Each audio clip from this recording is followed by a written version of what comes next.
Hello and welcome to another exciting episode of Africa Update, reaching you from Trust TV in Abuja, Nigeria's capital. And this week on the program, we will go to the Sahel and also take a look at upcoming events in Africa, amongst other conversations. Please stay with us. We'll be right back.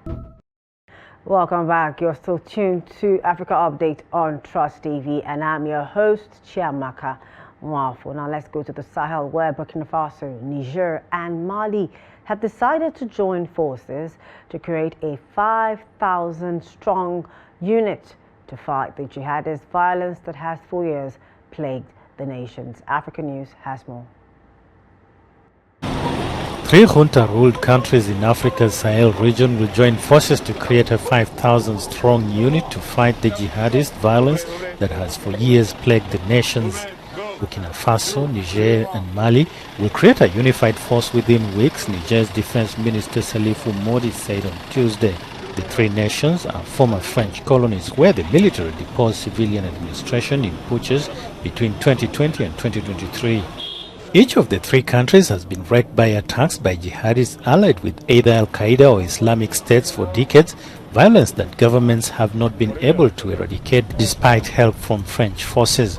Following the coups, the three countries distanced themselves from France and last year formed a confederation, the Alliance of Sahel States.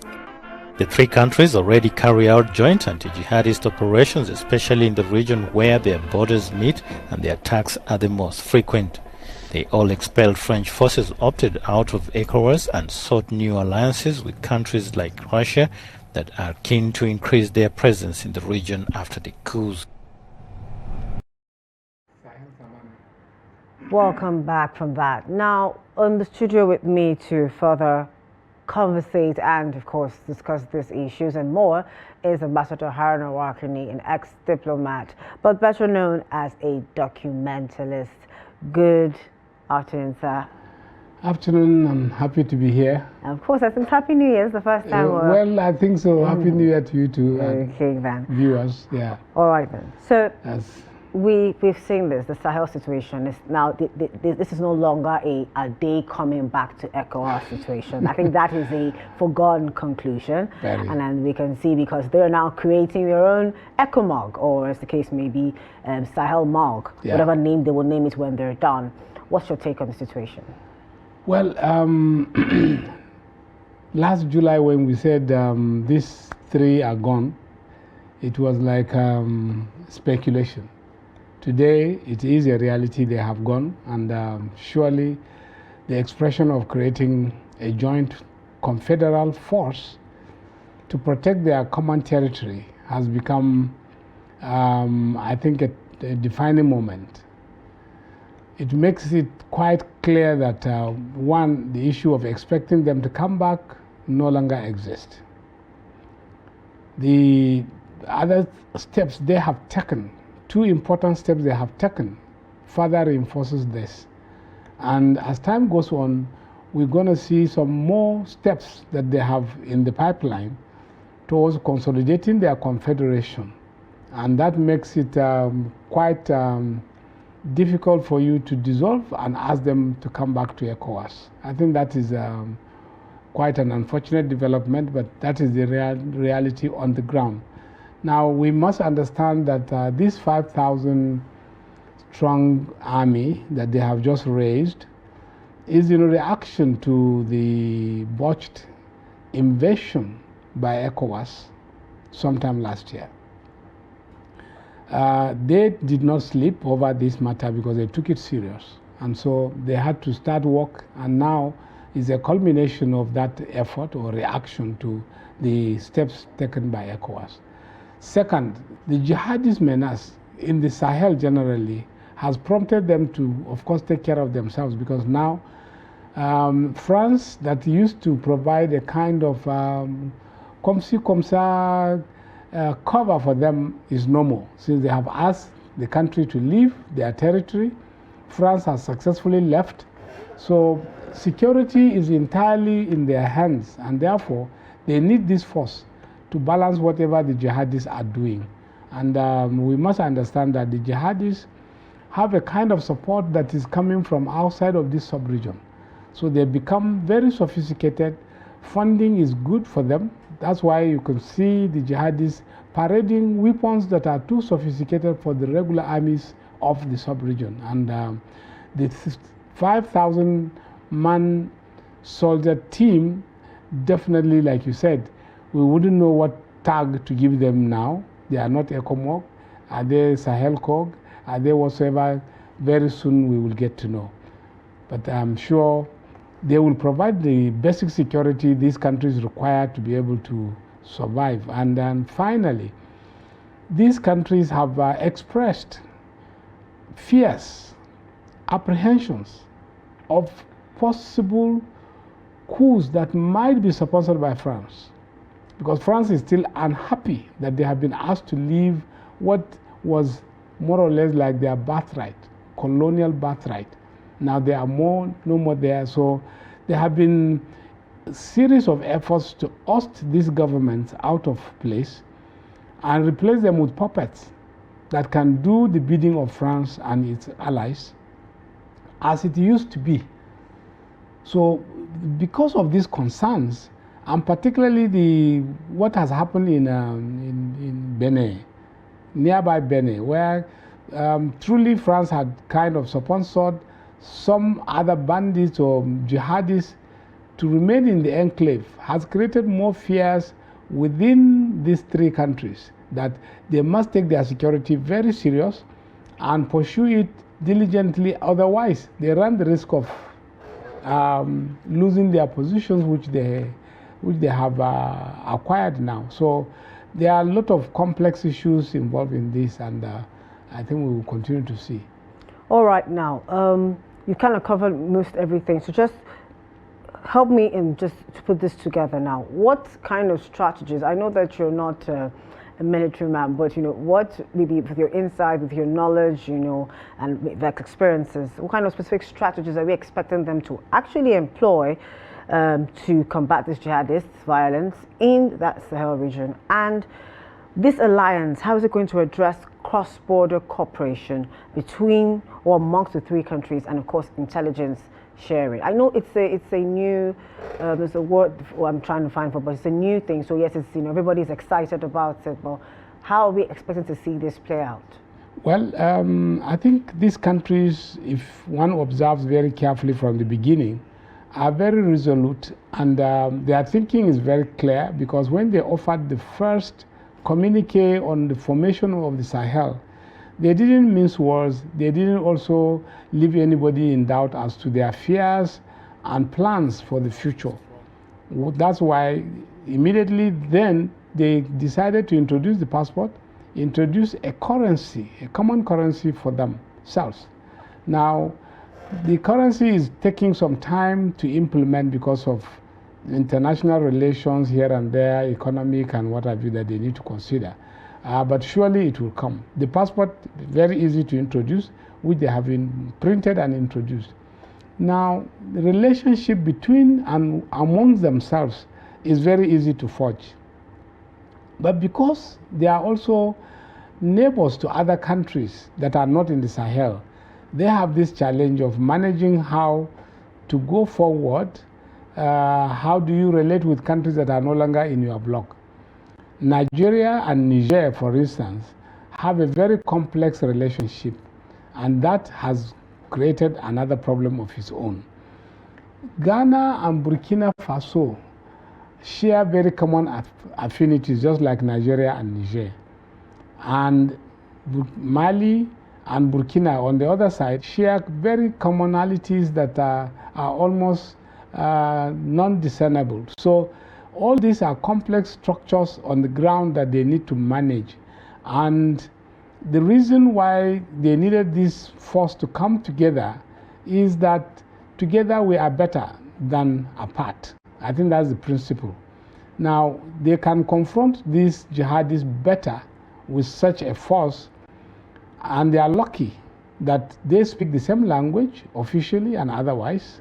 They are splinter languages, but the training, doctrine, practice, and operational modalities of the military are the same.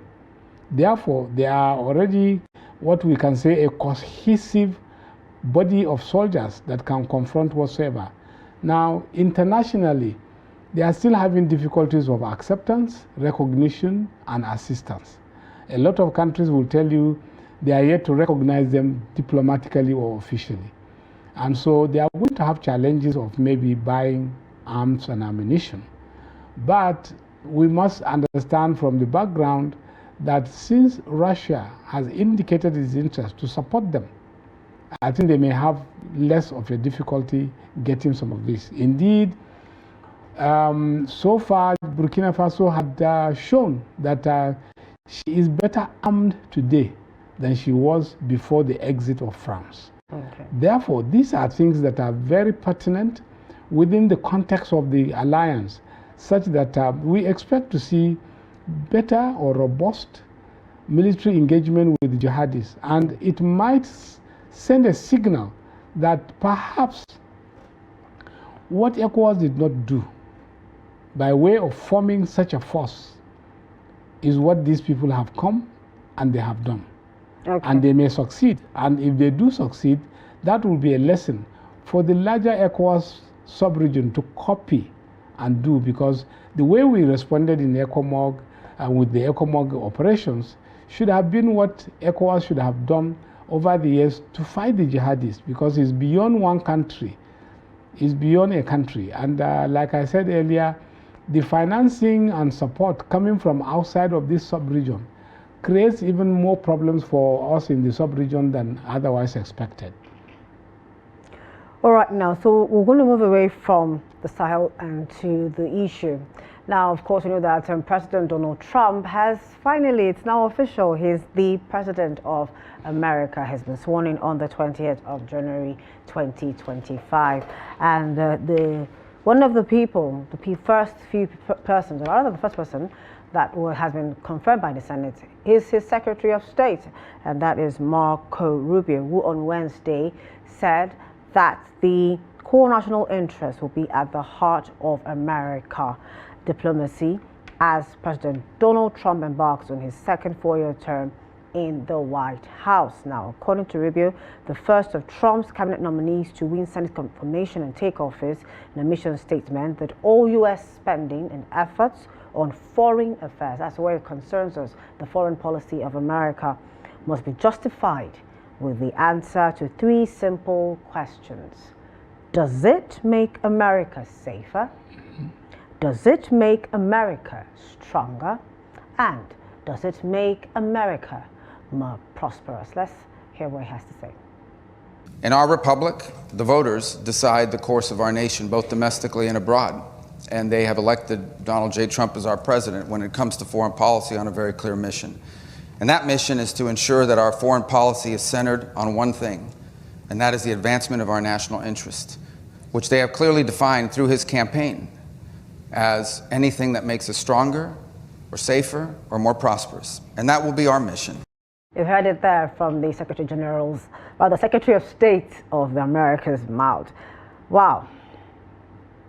I know that, you know, some people of the opinion that countries need presidents like President Donald Trump, a president that puts their country first. Everything that they do, everything is about making their country great. I'm sure some people of that opinion out there.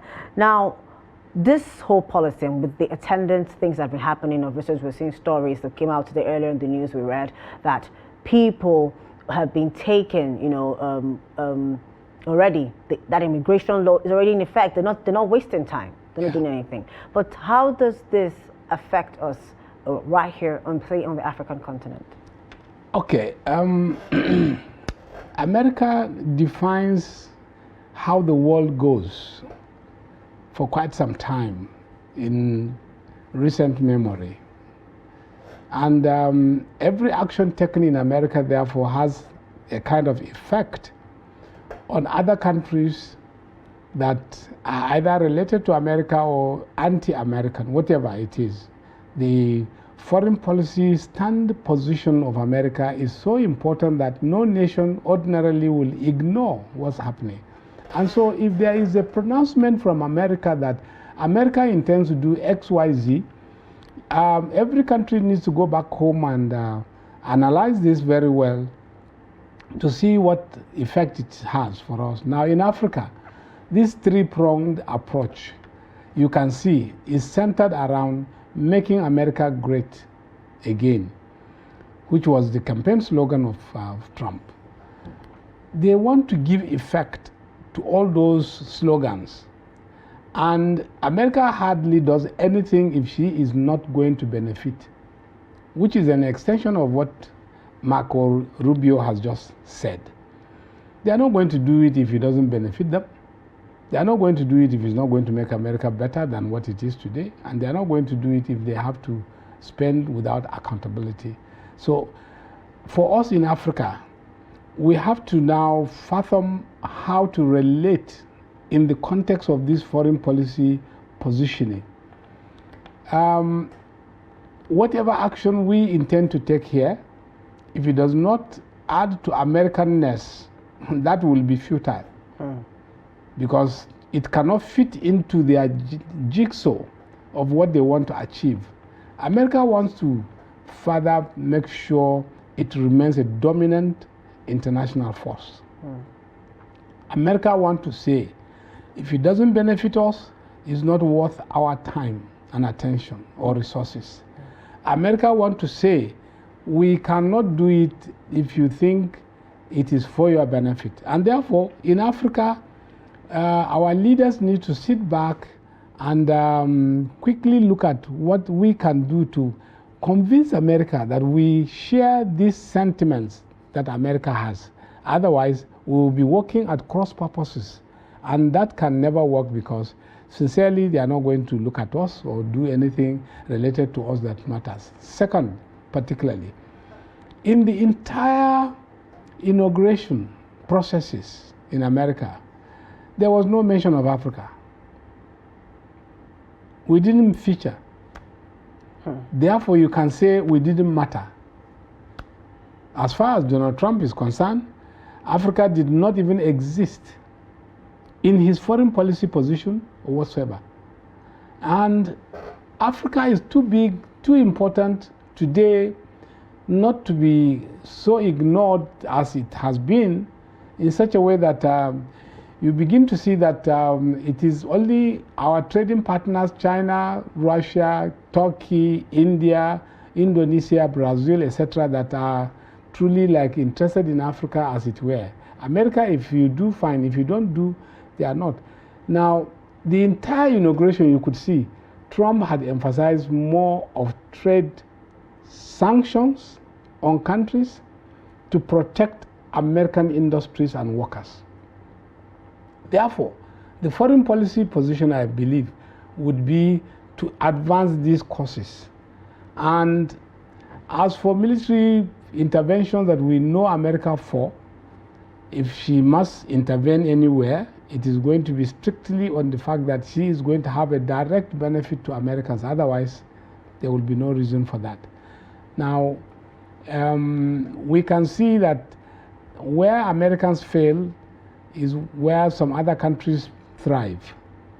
And we must bear in mind that since we don't matter much in the foreign policy positioning of America today, I think we need to sit back ourselves as Africans to fashion out what can be good for us. And if we present something good, convincing, and reasonable, let me say, America may still consider that, okay, yes, we are still there and we can do some business with you. Remember when Biden was almost winding up, he quickly came to Africa for the first time throughout his tenure and attempted to do a rail line in Angola, though belatedly. These are the kind of situations. Now, American industries require some supplies from Africa, particularly mineral resources and agricultural products. Now, we need to understand that we can use some of these things to trade what we need from America as an extraction. We can provide A, B, C, D. Therefore, America needs to also do this and that to enable us to have a mutual understanding. Otherwise, it's a one-sided international scene that we are going to see. And the crisis situations in Africa, from South Sudan to Sudan itself, Mozambique today, jihadist movements in the whole of Sahel and the rest of them, you have crises almost everywhere. And America is not directly interested in most of this because it does not affect it, it does not add to it whatsoever strategically. And so we are having difficulty convincing America to show more interest in this part of the world. There are some other concerns that might come up, and Middle East might take a lot of attention from America, such that if care is not taken, for us, the relegation into the quiet zone shall continue.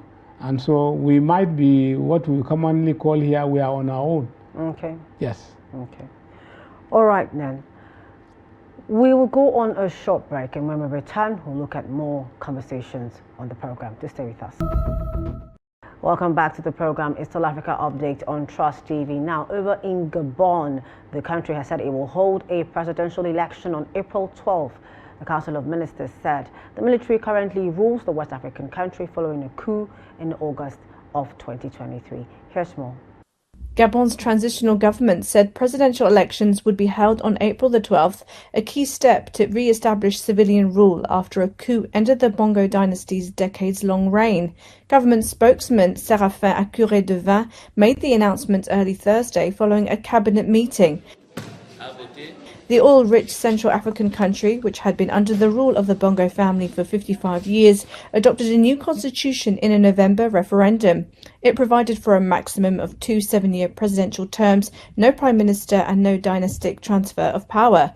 On Monday, a new law allowed military officials to stand in elections subject to certain conditions. Transitional President General Brice Oligui Nguema, who swiftly took over as leader after the August 2023 coup, has made no secret of his ambitions to remain in power. All right. So apparently Gabon is trying to go back into having a civilian rule of some sort. But before that, how far do you think the military government has managed Gabon since the coup in August of 2023? This is almost a year. Well, just about 7 months shy of it being 2 years, rather. Yeah, well, Gabon has presented to us something new, let's say. Military coup followed by a promise to hold elections, and they have even given a date. So far, the military has shown that, yes, it respects the remaining part of the constitution of Gabon. It has extended trust to the citizenry to say they are conducting an election. However, these are elections that most times might be a stamping process, a legitimizing what already exists. An election that the result is known before the election even happens. Good. So we might not necessarily be expecting too much, but just for the military to enable them wear civilian dress and remain in power. I think that's basically what's going on. I think that there should be some sort of, you can't run if you're the military leader. That has to be open to civilians. Either you lead the military to come and run for the presidency. Well, because the man Nguema, right, is obviously wanting to retain power. Yes. On the surface, it might look like, come, let's have an election, free, fair, and credible elections. On the ground, can that be possible? That is the question. That has been the pattern in Africa, that when military governments try to legitimize their stay in power, it becomes obvious that once the military head of state or leader is a candidate, the election becomes like a stamping, a legitimizing exercise, because contesting against a sitting military head of state sometimes is almost suicidal. And even when it happens, there may be semblance of complete democracy or a good election or whatever, but most times the result is otherwise. in this case, Gabon is not far from that, and we shouldn't be expecting too much. But you know, Gabon feels that if they remain in uniform, their acceptance around the world becomes another problem. So to make it easy for them to continue would be to now hold elections in courts, and that creates the necessary whatsoever, and then they can now have some legitimacy. That's why we say it is a legitimizing exercise more than just an election. Okay. All right. Thank you so much, Ambassador, for joining us today on the program. It's always a pleasure to have you. Now, before we go, let us give you a bit of what's coming up, elections coming up on the continent in Africa. And we said that in January, which is already we're done with, but Comoros had their Union Assembly's election on the 12th of January. In February, 2nd of February, we see Togo senatorial, which had always been seemed to be postponed, and Togo presidential in the same of February. Of course, in March, we have the 5th of June for Burundi, August 2025, Gabon, President and Legislative for 16th of September. We have Malawi, President and National Assembly for 27th September 2025. We have Seychelles, President and National Assembly. For October, we have Cameroon, that's for the presidential. Same October, we have Cote d'Ivoire for President and National Assembly. For October, we have Tanzania for President and National Assembly, and Zanzibar House of Representatives, and Zanzibar President Local Government. Too, in December, we have Cameroon Parliament plus local. We have in same December, we have Central African Republic for presidential and parliament. And others who don't have a particular date, but happening this year is Burkina Faso for president and parliament, Egypt for Senate and House of Rep, Equatorial Guinea for Senate and House of Rep, Namibia for local regional councils, and Tunisia for House of Councillors. Now we've gotten you up to date on the elections taking place on the African continent in the year 2025. That's the much we have for you on the program this week on Africa Update. I hope you've learned something and gotten, of course, updated. For more of our programs, documentaries and news, don't forget to follow us on our social media platforms and on our YouTube live stream. My name is Chiamaka Nwafor. Same time, same place next week. Bye for now.